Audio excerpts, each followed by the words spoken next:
नमस्कार, विंध्या टाइम्स में आपका स्वागत है। आज शिक्षक दिवस है और किसी व्यक्ति के निर्माण में अगर किसी की सबसे महत्वपूर्ण भूमिका होती है तो वो होती है शिक्षक की।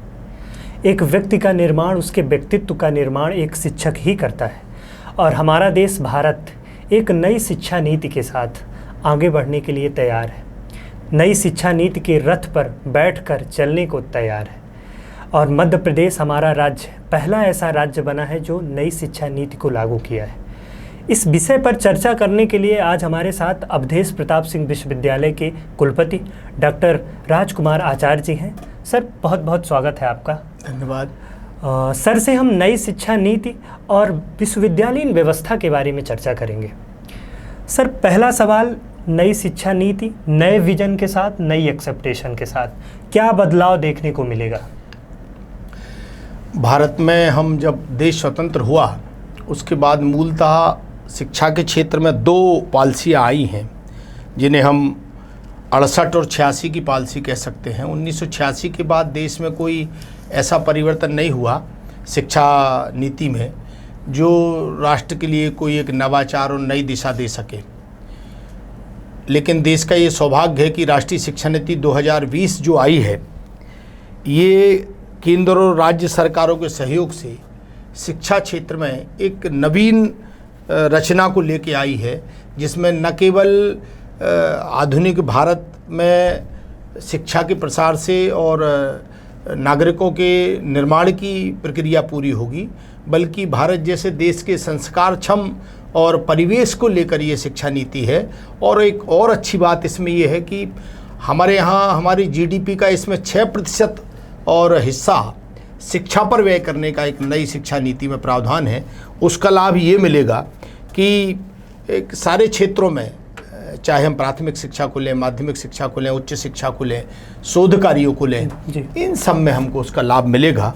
और एक नई शिक्षा नीति में एक नया फॉर्मेट जो सरकार ने दिया है, अभी तक हम 10-2 पद्धति की शिक्षा नीति प्रयोग करते थे। इसमें हमारे साथ 5+3+3+4 ये फार्मूला अब लागू होगा।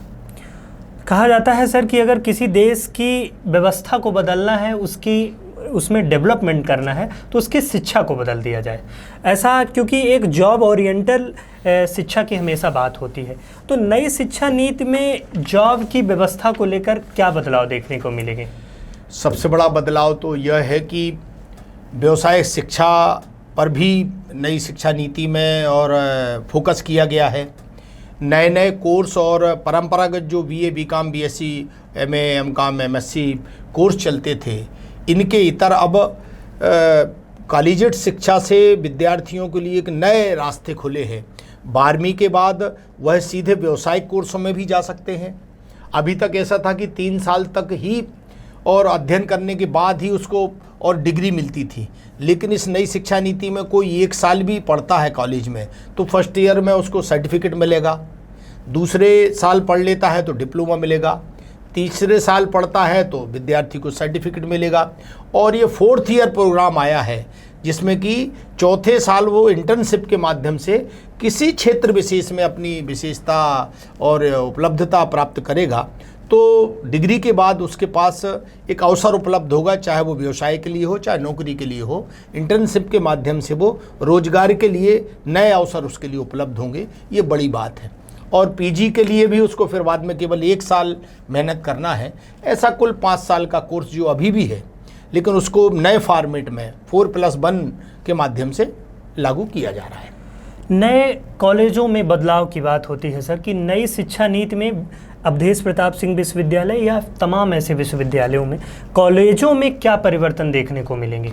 एक कॉलेजीन शिक्षा जो विश्वविद्यालय और कॉलेज, तो कॉलेज में क्या परिवर्तन देखने को मिलेंगे जो अब तक नहीं थे सर?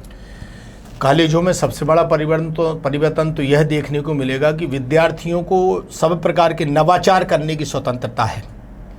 उदाहरण के लिए अभी तक ऐसा था कि कोई विद्यार्थी यदि फैकल्टी वाइज जाना चाहता है तो केवल उसको कॉमर्स फैकल्टी के निर्धारित विषय लेना पड़ते थे, आर्ट्स में उसको कला संकाय के विषय लेना पड़ते थे, साइंस में विज्ञान के अपने विषय लेना पड़ते थे। लेकिन ये जो नई शिक्षा नीति है, इसमें एक मेजर, एक माइनर, एक इलेक्टिव और एक फाउंडेशन कोर्स, ऐसे विषयों का बंटवारा है। तो मेजर सब्जेक्ट के अलावा माइनर सब्जेक्ट, उसके इलेक्टिव सब्जेक्ट में वो चाहे तो अपने विषय से हट के, जैसे उदाहरण के लिए विज्ञान का छात्र है लेकिन उसकी बड़ी अच्छी रुचि संगीत में भी है, तो वो एक सब्जेक्ट संगीत का लेके भी अपनी पढ़ाई कर सकता है, यानी उसकी इच्छा आकांक्षाओं को कहीं दमन नहीं है।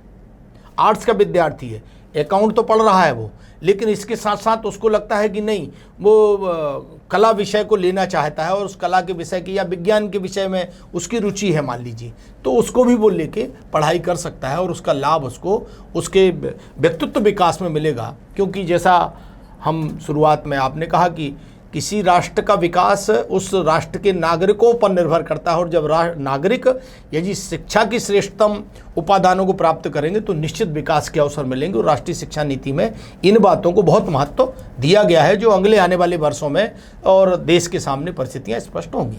ठीक है सर, इस व्यवस्था को एक मल्टी इंटर और मल्टी एग्जिट व्यवस्था कहा गया है, तो ये किस तरह काम करेगी सर? समय सस्टेनेबल डेवलपमेंट का है सर, और सस्टेनेबल डेवलपमेंट की जब हम बात करते हैं, सर्वांगीण विकास की जब हम बात करते हैं, तो हमें बहुविषयक शिक्षा की तरफ जाना पड़ेगा। और राष्ट्रीय शिक्षा नीति ने बहुविषयक शिक्षा को और एक मार्ग प्रशस्त किया है, जिसके माध्यम से हम शिक्षा में सारे उन विषयों को समाहित कर सकते हैं जिनसे कि हम वैश्विक स्तर पर और जो शिक्षा का स्तर है उसका लाभ ले सकते हैं। नई शिक्षा नीति में वैदेशिक विश्वविद्यालय, विदेशों के ऐसे विश्वविद्यालय जो जिनके यहाँ शिक्षा के दूसरे प्रकार हैं, हमारे यहाँ के दूसरे हैं, इनके बीच MOU करके आपस में हमारी शिक्षा पद्धति और शिक्षा जगत के पाठ्यक्रमों को और सिलेबस को हम उनको बता सकते हैं और उनके हमारे यहाँ ला सकते हैं। इसका लाभ हमें सबसे बड़ा ये मिलेगा कि हम अभी जो विदेशों में पलायन हो रहा है, आने वाले समय में उस नीति पर विराम लगेगा, और चाहे ऑक्सफोर्ड का हो, चाहे लंदन का हो, चाहे ऑस्ट्रेलिया का हो, इन राष्ट्रों के विश्वविद्यालयों की शिक्षा पद्धतियों का भारत में बैठा विद्यार्थी और इलेक्ट्रॉनिक या हम ये कहें कि ऑनलाइन माध्यम से अपग्रेड होकर अपनी पढ़ाई के लिए प्रवृत्त हो सकता है। ये राष्ट्रीय शिक्षा नीति में नए आयाम जोड़े गए। ठीक है सर। सर, अवधेश प्रताप सिंह विश्वविद्यालय सर हमेशा एक विश्वसनीयता पर सवाल उठते हैं। रिजल्ट को लेकर तमाम ऐसे छात्र परेशान होते हैं कि रिजल्ट में देरी हो रही है, और एडमिशन को लेकर, तो इसमें क्या कहेंगे सर कि इसमें कब तक बदलाव हो पाएगा? हमारे विश्वविद्यालय में, अवधेश प्रताप सिंह विश्वविद्यालय की मैं बात कर रहा हूँ, गत सत्र से बहुत चेंज आया है।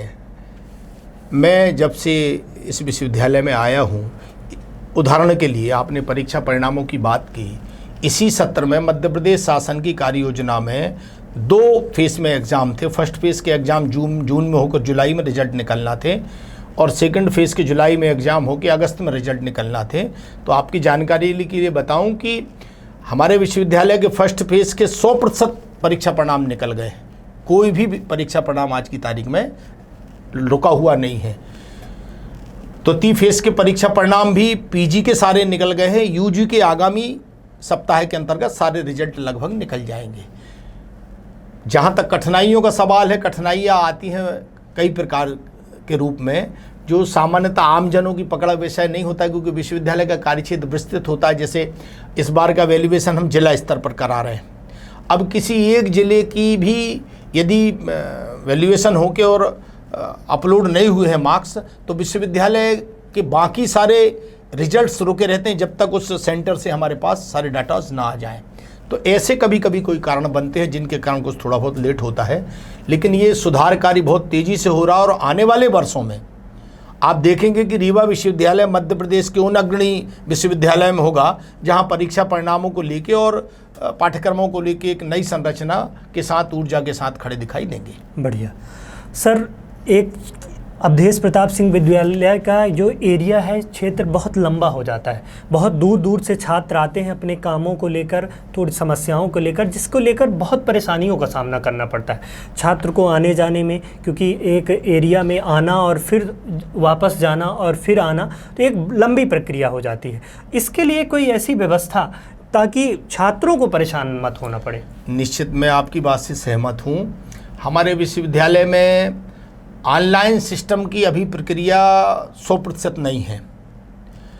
हमारी कल्पना है यदि हमारे पास संसाधन जुट गए और ठीक प्रकार की एजेंसियां मिल जाती हैं तो हम 1 साल के अंदर अपने विश्वविद्यालय में सारा सिस्टम हम ऑनलाइन कर देंगे। फॉर एग्जाम्पल कि किसी विद्यार्थी को माइग्रेशन चाहिए है तो उसको विश्वविद्यालय कैंपस में आने की आवश्यकता नहीं है, ऑनलाइन फीस जमा करे, उसका सर्टिफिकेट जो है वो जनरेट हो जाएगा, वो उसका प्रिंट निकाल के अपना कार्य कर सकता है। मध्य प्रदेश शासन ने जो डिजिटलाइजेशन की और सिस्टम डेवलप करने के लिए कहा है उसमें डिजिटल बैंक में हम सारे स्टूडेंट्स के डाटाज को फ्यूचर में फीड करेंगे। वो अपने स्तर पे अपने उसके माध्यम से कोड के माध्यम से अपनी अंक सूचियाँ और परिणाम उसमें ले सकता है। इसी प्रकार डिग्रियाँ चाहिए है विद्यार्थी को, परीक्षा परिणामों में वो भटकता है, अंक सूचियाँ मिलने में लेट होती हैं। हमारा प्रयास ये रहेगा कि यदि तकनीकी संसाधन हमको हमारे माने क्षमताओं और आर्थिक व्यवस्थाओं के अंदर मिल जाता है तो हम 1 साल के अंदर इस प्रकार की व्यवस्थाएं डेवलप करना चाहेंगे कि विश्वविद्यालय के विद्यार्थी को किसी प्रकार की कोई कठिनाई ना हो, वो घर बैठे और अपने नगर में बैठ के अपने सर्वर के माध्यम से और ऑनलाइन के माध्यम से सारी व्यवस्थाओं का परिणाम स्वयं देख ले। ठीक है सर, एकेडमिक इम्प्रूवमेंट की बात होती है तो क्योंकि जर्नलिज्म का भी नए क्षेत्र में एक बन रहा है, लेकिन क्या नए कोर्स में जर्नलिज्म को भी शामिल किया जा सकता है या फिर और नए कोर्स क्या विश्वविद्यालय में हैं जो आने की संभावना है? अभी इसी सत्र में विश्वविद्यालय के द्वारा 6 मंथली और ईयरली डिप्लोमा और अन्य कोर्स जिनकी संख्या लगभग 33 है प्रारंभ किए गए हैं, जिनके माध्यम से विद्यार्थी पाठ्यक्रम के अलावा एक एक्स्ट्रा अपनी क्वालिफिकेशन बढ़ाने में लाभ ले सकता है। एक और अभी जो नई शिक्षा नीति आई है जिसमें कि ऑप्शनल सब्जेक्ट के बारे में और चयनित करने का अधिकार छात्रों को है, उसके अंतर्गत हमारे विश्वविद्यालय के द्वारा मुझे लगता है मध्य प्रदेश में रीवा विश्वविद्यालय अकेला होगा जहां एनसीसी कोर्स को हमने और सहमति प्रदान की है और इसी सत्र से ऑप्शनल उस ग्रुप के रूप में हमारे संबंधित कॉलेजों में भी, संबद्धता प्राप्त कॉलेजों में भी और विश्वविद्यालय में भी एनसीसी के छात्र उस कोर्स को करके एक विषय की भी प्रतिपूर्ति कर सकते हैं और राष्ट्र की सुरक्षा, संरक्षा और रक्षा के लिए भी उनके पाठ्यक्रम में जुड़ाव होकर और राष्ट्र के प्रति उनकी चेतना में वृद्धि होगी। सर, कोरोना का काल था, बहुत विषम परिस्थितियों का समय था और एक लंबे अरसे के बाद कॉलेज खुल रहे हैं, छात्र कक्षाओं में बैठकर शिक्षा लेंगे, तो कैसा होगा सर एक नए समय के बाद जब छात्र कक्षाओं में होंगे, कौन सी चुनौतियां होंगी जिसे आप देखते हैं प्रमुख तौर पे? मूलतः चुनौतियों में क्लास कल्चर की जो प्रॉब्लम्स सामान्यता रहती हैं कि एक तो टीचिंग व्यवस्था परफेक्ट हो सके, टीचर्स की कमियां पूर्व में भी सारे शिक्षा संस्थानों में रही हैं। हमारे प्रदेश में भी नियुक्तियों के मामले में कई प्रकार की कठिनाइयां आती हैं, तो युक्त शिक्षकों की विषयवार उपलब्धता एक चुनौती है शिक्षा के लिए। दूसरी चुनौती है कि जो आज संसाधन बदल रहे हैं, अभी तक विद्यार्थी ऑनलाइन पढ़ता रहा है तो घर में अपनी सुविधानुसार वो पढ़ता था, तो सामान्यतः मुझे लगता है राइटिंग कार्य और डायरी मेंटेन करने का काम उसने निश्चित छोड़ा है और फिर से वो लेखन कार्य में आएगा तो उसको एक अनुभव आने में थोड़ा सा टाइम लगेगा, लेकिन निरंतर कंटिन्यू प्रतिदिन की क्लास यदि वो अटेंड करता है तो उसका लाभ उसको मिलेगा और उससे वो फिर अपनी कक्षाओं के बारे में अध्ययन में ठीक प्रकार से और अपने आप को पारंगत कर लेगा।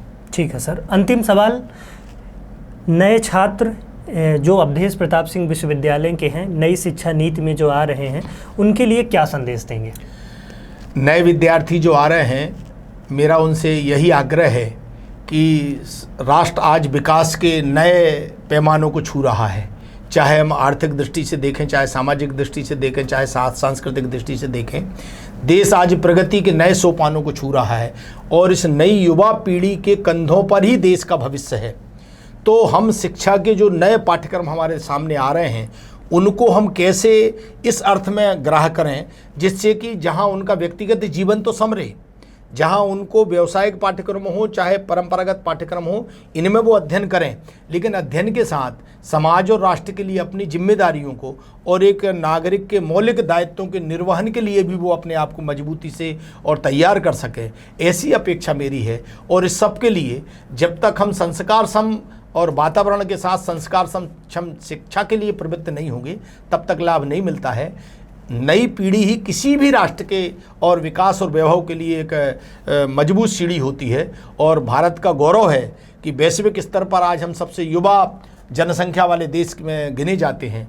तो निश्चित यदि हमारे देश के युवा शिक्षा के इस नई नीति को फॉलो करते हुए राष्ट्र के प्रति अपने भाव को लेकर चलेंगे तो आने वाले भारत का भविष्य अत्यंत स्वर्णिम होगा, ऐसा मैं मानता हूँ। तो ये थे हमारे साथ अवधेश प्रताप सिंह विश्वविद्यालय के कुलपति डॉक्टर राजकुमार आचार्य जी, जिन्होंने बताया कि नई शिक्षा नीति भारत में एक नए आयाम पेश करेगी और भारत के विकास में एक महत्वपूर्ण भूमिका निभाएगी।